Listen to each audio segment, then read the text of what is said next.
Hallelujah, praise the Lord. இந்த நாளிலே மாலை வேளையிலே உங்களை மீண்டும் சந்திப்பதிலே எங்களுக்கு ரொம்ப சந்தோஷமாக இருக்கிறது. ஆண்டவருடைய மீட்பின் நோக்கம், திட்டம், இதை குறித்து இந்த நாளிலே நாம் பார்க்க போகின்றோம். இந்த காலம் எல்லா புனிதர்களுக்கும் எல்லா ஆன்மாக்களுக்காக ஜெபிக்கின்ற இந்த மாதத்திலே எல்லா மரித்த ஆன்மாக்களுக்காகவும் நம்முடைய வீடுகளிலும் நம்முடைய சமூகத்திலும் நம்முடைய திருவையிலும் அநேக பேர் மறித்து கடந்த மாதங்களிலே கடந்த வருடங்களிலே மறித்து இன்று அவர்கள் கல்லறையிலே அடக்கப்பட்டிருக்கிறார்கள். அவர்களுக்காக நாம் ஜெபிக்கிற மாதமாக இந்த மாதத்தை திருகவை நமக்கு கொடுத்திருக்கின்றது. இதன் வழியாக நம் வீடுகளிலே நம்முடைய குடும்பங்களிலே நம்மை விட்டு பிரிந்து சென்ற உறவுகளுக்காகவும் நாம் ஜெபிக்க கடமைப்பட்டிருக்கின்றோம். அவர்களை நினைத்து ஆன்மா நித்திய இலைப்பாற்றி அடைய நம்மால் முடிந்த உதவி இந்த ஜெபத்தின் வழியாக ஏறெடுத்து அவளை நாம் ஒப்புக் கொடுப்பது நம்முடைய கடமையாக திருச்சபை நம்மை பணித்திருக்கிறதுனால இந்த மாதம் முழுவதும் நாம் அவர்களுக்காக ஜெபிக்க கடமைப்பட்டிருக்கின்றோம். திருச்சபையானது இந்த மாதம் முடிந்த பிறகு நம்மை மீட்பின் திட்டத்தை நோக்கி கொண்டு செல்கின்றது. மீட்பதற்காக கடவுள் இந்த உலகத்தில் மகனாக பிறந்த பிறந்த காலத்தை நாம் கொண்டாட இருக்கின்றோம். மீட்பின் திட்டத்தின் தொடக்கத்தை, முக்கியமான கட்டத்தை நாம் இந்த கிறிஸ்துமஸ் நிகழ்ச்சியின் வாயிலாக கடவுள் இந்த உலகத்தில் இந்த மனித குலத்தை மீட்க அவர் தம்முடைய ஒரே பேரான மகனை இந்த உலகத்திற்கு அனுப்பின அந்த நிகழ்வை நாம் கொண்டாட இருக்கின்றோம். இதன் வழியாகத்தான் கடவுள் நம்மை மீட்டிருக்கின்றார். அந்த சிறு குழந்தையாக பிறந்த இயேசு இந்த உலகத்திலே மாட்டுக்கொட்டையிலே ஏழையின் வடிவாய் ஏழ்மையின் கோலமாய் தச்சனுடைய மகனாக பிறந்து இந்த உலகத்திலே நம்மை முழுமையாக எல்லா விதத்திலும் ஒப்பு கொடுத்து தாழ்த்தி ஏழையின் கோலமாக திருச்சபையில் நாம் கொண்டாட இருக்கிற அந்த நிகழ்வை நாம் நினைவுபடுத்துகிற மாதமாக வர இருக்கிறனாலே அந்த நாளில் நாம் அதை குறித்து சில காரியங்களை நாம் பார்க்கிறோம். மீட்பு என்றால் என்ன? முதலாவது, மீட்பு என்பது ஒருவர் தம்மை மீட்டெடுத்துக் கொள்வது. மீட்பு என்பது ஒருவர் தொலைந்து போனதை கண்டுபிடிப்பது. நாம் பார்க்கின்றோம் திருவிழியத்திலே கடவுள் நிறைய ஓமைகளை சொல்லியிருக்கிறார். ஒருவர் தன் காசை தொலைத்தால் அதை வீட்டை பெருக்கி எல்லாவற்றையும் சுத்தம் செய்து அதை கண்டுபிடிக்கும் வரை அவன் எடுத்து அதை கண்டுபிடித்த பிறகு மிகுந்த மகிழ்ச்சியோடு அதை தன் உறவினர்களோடும் பக்கத்து அருகாமையில் இருப்பவர்களோடும் சேர்ந்து கொண்டாடுவதாக நாம் பார்க்கின்றோம்.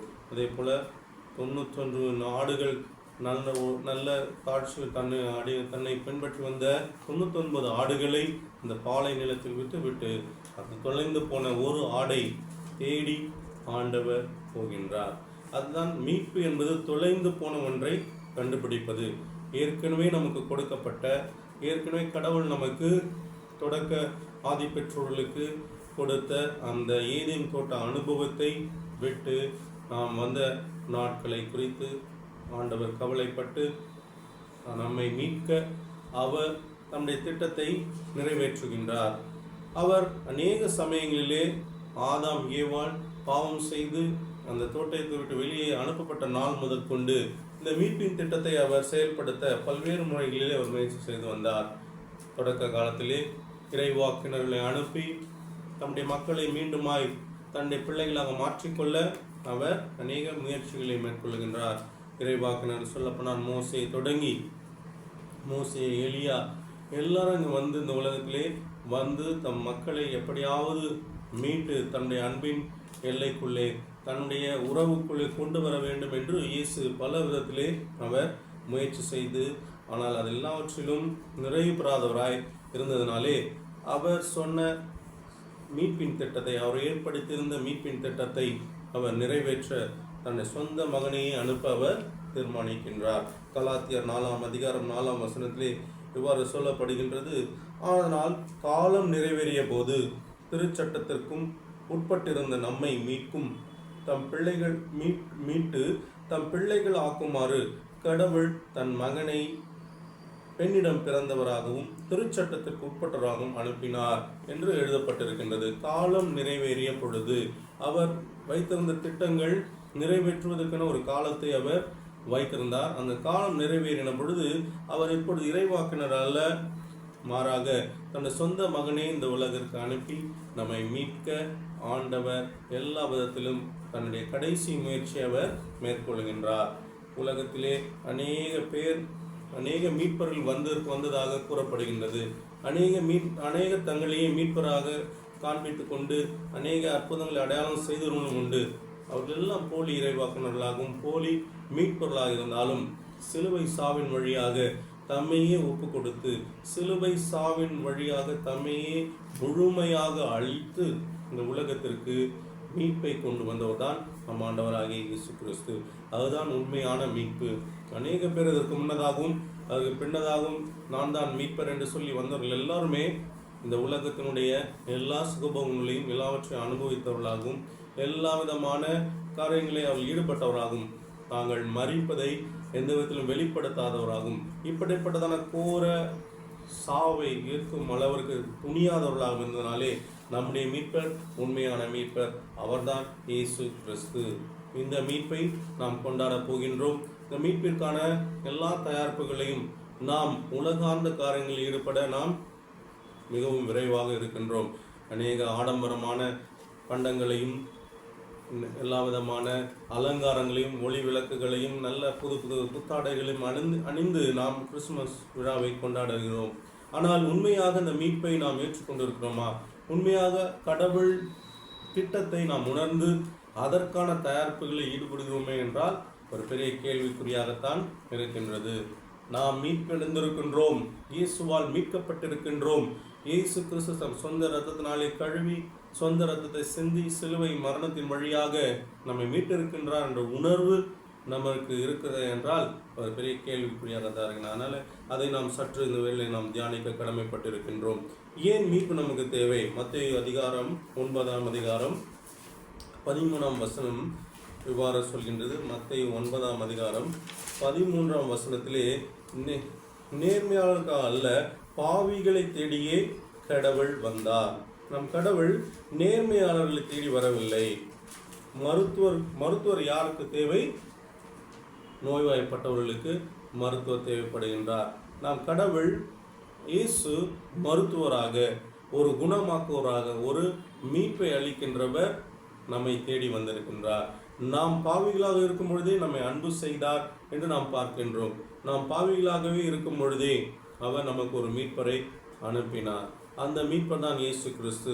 அந்த மீட்பர் யாரை தேடி வந்தார் என்றால் அவர் எல்லா விதத்திலும் எல்லா காரியங்களிலும் இழந்தவர்களாக தோல்வியுற்றவர்களாக இருந்தவர்களை நோக்கி தேடி வருகிறவராக இருக்கின்றார். அதுதான் நாம் பார்க்கணும். மத்தேயு 13 நேர்மையாளர்களை அல்ல பாவிகளை தேடியே இயேசு இந்த உலகத்திற்கு வந்தார். பாவிகள் என்றால் நாம் அனைவருமே ஆண்டவருடைய திட்டத்தை ஆண்டவருடைய கட்டளையை மீறி பாவிகளாக மாறினோம். உலகில் இருக்கிற அனைத்து மாந்தர்களுமே பாவிகளாக கருதப்படுகின்றார்கள். அவர்களை தேடியே இயேசு வந்தார். அவர்களை மீட்கவே இயேசு இந்த உலகத்திற்கு வந்து அவர்களை மீட்டெடுத்தார், நம்மை மீட்டெடுத்தார், நம்முடைய வாழ்வை மீட்டெடுத்திருக்கின்றார்.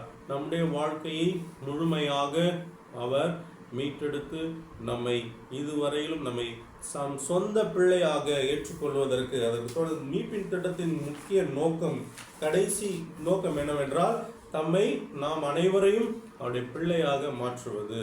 நாம் அனைவரும் அவருடைய பிள்ளை, அப்பா தந்தை என்று அழைக்கக்கூடிய உரிமையை கொடுப்பதற்காக தான் ஆண்டவர் இந்த உலகத்திற்கு வந்து இந்த மீட்பை நமக்கு அளித்திருக்கின்றார். இந்த மீட்பின் பலனாக இயேசு கிறிஸ்து இந்த உலகத்தில் குழந்தையாக பிறந்து வளர்ந்து சிலுவை மரணத்தின் வழியாக நமக்கு கிடைத்த பலன் நம்மை அவருடைய சொந்த பிள்ளையாக மாற்றியிருக்கின்றார். கலாத்தியர் 4 இவ்வாறு சொல்லப்படுகின்றது.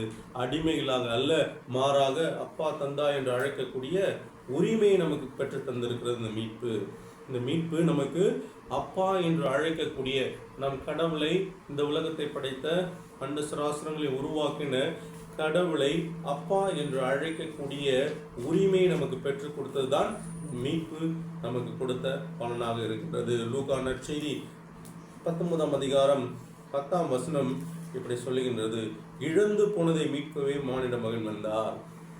எதெல்லாம் இழந்து போனோமோ, யாரெல்லாம் இழந்து போய் எல்லா விதமான உரிமைகளையும் எல்லா விதமான பண்பு நலன்களையும் நல்ல பழக்க வழக்கங்கள் இழந்து போனவர்களின் தேடியே ஆண்டவர் இந்த உலகத்திற்கு வந்தார். சக்கேயு எல்லாவற்றையும் இழந்தவனாய், சக்கேயு எல்லாவற்றையும் இழந்து போனவனாய், தன்னுடைய சொந்த வாழ்க்கையிலே தன்னுடைய எல்லா விதமான மாட்சியும் எல்லாவற்றையும் இழந்து போய் பாவியாக இருந்தான். அவனை தேடி அவன் வீட்டுக்கு போனார். அந்த நிகழ்ச்சிக்கு பின்னதாக கடைசியாக தான் இந்த வார்த்தை சொல்லப்படுகின்றது. சக்கேயு 19ஆம் அதிகாரம் 1 வசனத்திலே சக்கேயு வீட்டிற்கு ஆண்டவர் போகின்றார். அவர் போய் அவனை மாற்றுகின்றார், அவனை மீட்கின்றார். அவனை மீட்டு எவ்வாறு சொல்கின்றார்? திருமகன் இழந்து போனதை மீட்கவே மானிட மகன் இந்த உலகிற்கு வந்தார். இந்த சக்கேயு தன்னை விட்டு தூரம் ஓடி போய்விட்டான். எப்படி போய்விட்டான் என்றால், தன்னுடைய பாவத்தினாலும் தன் மீறலினாலும் அவன் அவரை விட்டு தூரமாய் விலகி போனவனாய் இருந்தான். அவனை மீட்டதன் வழியாக ஆண்டவர் இவ்வாறு சொல்கிறார், இழந்து போனதை மீட்கவே மானிட மகன் வந்தார் என்று இயேசு சொல்கின்றான். யோவான் 10ஆம் அதிகாரம் 10ஆம் வசனத்திலே, ஆடுகள் வாழ்வை பெறுவதற்காகவே, அதுவும் நிறைவான வாழ்வை பெறுவதற்காகவே மீட்பர் இந்த உலகத்துக்கு வந்தார். நாம் வாழ்வு பெற வேண்டும், அதுவும் நிறைவான வாழ்வை பெற வேண்டும், அதாவது முழுமையான வாழ்வை பெற வேண்டும் என்ற நோக்கத்தில் தான் ஆண்டவர் இந்த உலகத்திற்கு மீட்பரை அனுப்பினார். தன் சொந்த மகனை அனுப்பினார். தன் சொந்த மகனின் வழியாக நமக்கு மீட்பை பெற்று தந்திருக்கிறார். நிறைவாக பெரும் பொருட்டு இந்த வாழ்வை நிறைவாக முழுமையாக அனுபவிக்க ஆண்டவனை மீட்க இந்த உலகத்திற்கு வந்திருக்கிறார். அதனால் அந்த மீட்பின் திட்டத்தை நாம் நம்மளில் நிறைவேற்ற, நமக்குள் இருக்கின்ற எல்லா விதமான பிடிவாத புத்திகளையும் எல்லா விதமான பிடிவாதங்களை எல்லாம் விட்டு நாம் முழுமையாக நம் ஆண்டவரின் மீட்பின் திட்டத்திற்கு நம்மை முழுமையாக ஒப்பு கொடுக்க இந்த நாளிலே நாம் முன்வர கடவுள் அழைக்கின்றார்.